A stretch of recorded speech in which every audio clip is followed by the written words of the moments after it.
पे नजर आएंगे, जिससे आपको अंदाजा होगा कि मामला अब नेक्स्ट लेवल पे जा सकते हैं। Anyways moving forward,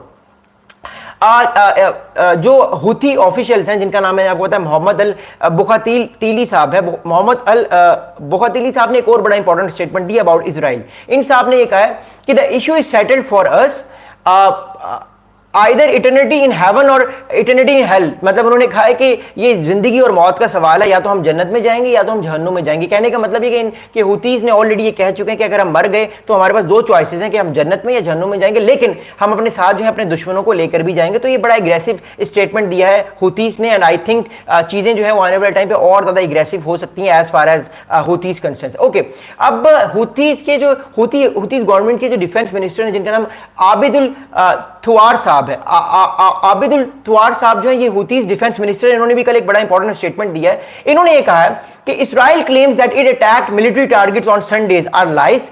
He said Israel bombed civilian infrastructure to make Yemeni suffer। तो इन साहब ने जो हुतीज के डिफेंस मिनिस्टर हैं, इनका नाम है आबिदुल थुआर साहब, वो ये कह रहे हैं कि इजराइल कह रहा है कि हमने बहुत सारी जो है मिलिट्री टारगेट्स को हिट किया है, लेकिन इजराइल झूठ बोल रहा है अकॉर्डिंग टू हिम। यही बात कह रहे हैं, ये मैं नहीं कह रहा, अकॉर्डिंग टू हिम। और बहुत सारे ये साहब कह रहे हैं बहुत सारे सिविलियंस को मारा गया है, जिससे बहुत सारे लोगों को नुकसान पहुंच रहा है। तो ये एक तरह से हुतीज का एक नैरेटिव हमारे सामने आ रहा है और वो उस चीज को लेकर देख रहे हैं। अगली इंपॉर्टेंट बात मैं आप लोगों को बताता हूं।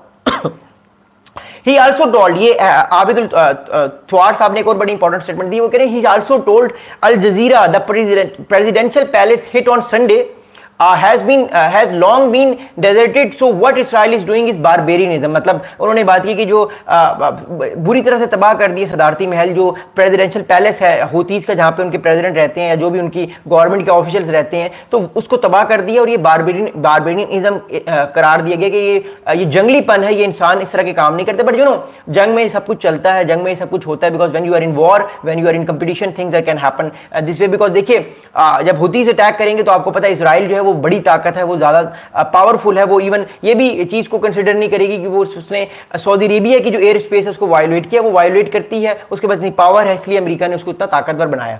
आगे हमास ने भी एक रिस्पॉन्स दी है जो इस टाइम गजा में है। हमास ने ये बात की है कि Hamas also condemned the Israeli strikes on Yemen, calling them a blatant violation of Arab sovereignty and international law. तो हमास ने ये कहा है कि जो सॉवरेनिटी लॉ है इसके खिलाफ ये चीज है, आप किसी की एयर स्पेस में नहीं जा सकते, बट इन रियलिटी इन स्टेटमेंट से कुछ नहीं होगा। Israel is very very powerful, very very powerful, no doubt in that. Israel के पास इस टाइम F-35 फाइटर जेट्स हैं जो कि स्टेल्थ हैं, जो कि आपको नजर भी नहीं आते। सेकंड थिंग इज दैट जो इजराइल है उसकी एक और बड़ी इंपॉर्टेंट बात है, इजराइल जो है वो उसके पास F-16 फाइटर जेट्स हैं, F-15 फाइटर जेट्स हैं और गालिबन F-22 रैप्टर्स भी हैं। I don't think so F-22 raptors हैं, बट कुछ ना कुछ हो सकते हैं। बट F-35, F-16 और F-15 ये तो लाजमी है, जिससे इजराइल हमेशा अटैक करता है और अपनी इंफीरियरिटी पूरी की पूरी जो मिडिल ईस्ट है उस पर हमेशा एंगेज करता है। अगली बात मैं आपको बताता हूँ क्या है। देखिए, अगली बात ये है, हुतीज कह रहे हैं कि Israelis fascist aggression was aimed at deterring Yemen from backing Palestinians। तो हुतीज ये हमास ये कह रहा है कि हुतीज पे जो है वो अटैक इसलिए इजराइल कह रहा है ताकि वो जो इस टाइम जो गजा के लोग हैं उनको हेल्प ना कर सके। लेकिन देखिए, मैं आपको एक बात बताऊंगा, इजराइल जो है वो ये रिस्क लेके इतना काम कर रहा है। याद रखिएगा, इजराइल और यमन का फासला बहुत ज्यादा है। अभी मैं आपको बताता हूं कितने किलोमीटर्स का फासला, अगर हम एयर टू एयर एक दूसरे की एंगेजमेंट को देखते हैं।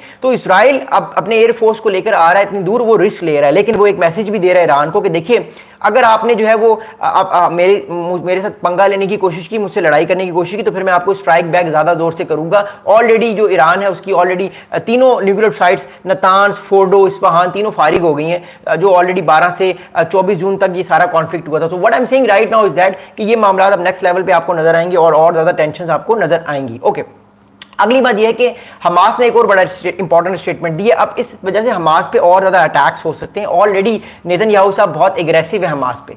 Hamas praise the हुतीज stance describing is a courageous and call on all Arab and Muslim countries and all free forces to join what it called a collective effort to end the occupation। तो एक तरह से जो more importantly जो Israel है, जो इस time Hamas है, उन्होंने इस चीज को कहा है कि वो बहुत खुश हैं जो इस टाइम हुतीज कर रहे हैं। बट मैं आपको फिर कह रहा हूं कि अभी अगली जो बारी है वो हुतीस की है, वो जो सना जो प्रोविंस है यमन का उसकी है, और अब ठीक ठाक जो है वो अटैक्स इसराइल की तरफ से आएंगे। ये भी शुरुआत है, बिकॉज अगला टारगेट जो है वो हुतीस है। बिकॉज देखिए मैं आपको ऑलरेडी बता चुका हूं, नेतन्याहू साहब पे के गर्दन के जो करीब फंदा जो है वो करप्शन का वो आ चुका है। बहुत ज्यादा केसेस है उन पे करप्शन के, उनकी वाइफ पे, उनकी फैमिली पे। इस वजह से वो किसी ना किसी तरीके से हर टाइम नई नई जंगों को वो इस्तेमाल कर रहे हैं। कभी वो लेबनान को इन्वेजन की बात करते हैं, साउथ लेबनान की, कभी वो गजा को एनेक्स करने की बात करते हैं, कभी वो सीरिया पे स्ट्राइक्स करते हैं, कभी वो ईरान को पे की न्यूक्लियर साइट्स को फारिग करते हैं, कभी वो अब देखिए अब इस टाइम वो हुतीस पे अटैक करें। तो हुतीस पे भी वो एक एयर इन्वेजन दोबारा स्टार्ट कर सकते हैं, जिससे और ज्यादा वो अपने आप को पावर में रेलिवेंट रखेंगे। तो ये जंग अभी खत्म नहीं होने वाली।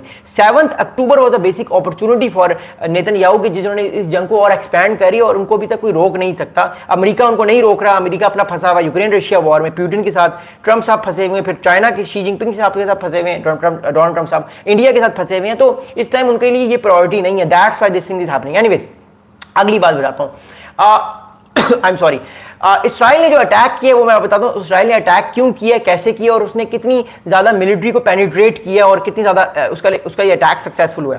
Israel has also bombed Yemeni power plants and ports for a month, but Sunday's attack came shortly after the Israeli Navy struck a power station in Sana'a last week। यानी एक तरह से पावर स्टेशन पे attacks हो रहे हैं, एक तरह से जो है वो बहुत सारी जो यमन की पोर्ट है, जिससे यमन बेसिकली अपनी जो इंपोर्ट एक्सपोर्ट करता है वाया बड़े बड़े जहाज जो होते हैं समुद्र में चलते हैं, तो उस पर भी उन्होंने अटैक किया ताकि यमन को एक तरह से जो हुतीज हैं उनको फाइनेंशियली भी प्रॉब्लम आए और उनको समझ आ जाए कि वो इसराइल से लड़ाई नहीं कर सकते। आगे जो है एक बहुत इंपॉर्टेंट स्टेटमेंट आया आगे, ये है कि इसराइल के जो डिफेंस फोर्सेस हैं आईडीएफ, उनकी जानिब से एक ऑफिशियल बड़ा इंपॉर्टेंट स्टेटमेंट आया, वो मैं आपको बताता हूं। अब इसमें ईरान का भी गेम आ रही है, मैं वो आपसे बाद में शेयर करता हूं। पहले मैं आपको इसराइल के बारे में बात करता हूं। The Israeli defence force has issued a statement and they are saying the strikes were conducted in response to repeated attacks by the Houthis terrorist against the state of Israel and its civilisations. तो Israel की तरफ से statement ये आया, जो IDF है Israeli defence force,